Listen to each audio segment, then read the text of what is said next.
Gjykata e posaçme apelit ka shtyrë për herë të dytë vendimin për Erion Veliajn dhe disa biznesmenëve të tjerë, të cilët kërkojnë ndryshimin e masës së sigurisë. Seanca e sotme ka zgjatur rreth 3 orë dhe në fund të saj gjyqtari Engert Plumbi njoftoi se vendimi do të shpallet nesër në orën 10. Gjatë seancës, Erion Veliaj ka kundërshtuar provat e reja të dorëzuara nga SPAK, të cilat përfshin përgjime ambientale dhe telefonike, që mbështesin vazhdimin e masës Ares me burg.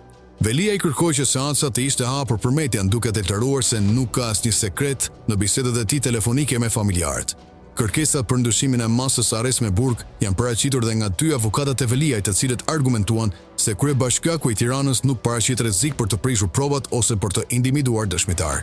Ata kërkojnë që Veliaj të lirohet për të mundur të ushtrojë detyrën në bashki. Në anë tjetër, biznesmenët Shkëlqim Fusha, Gentian Sula dhe Merian Palushi kërkuan heqjen e masës detyrim paraqitjen e tyre. Këta të fundit, së bashku me Elman Abulen, janë të akuzuar për pastrim parash dhe korrupsion në lidhje me tendrat e Bashkisë së Tiranës dhe lejet të ndërtimit.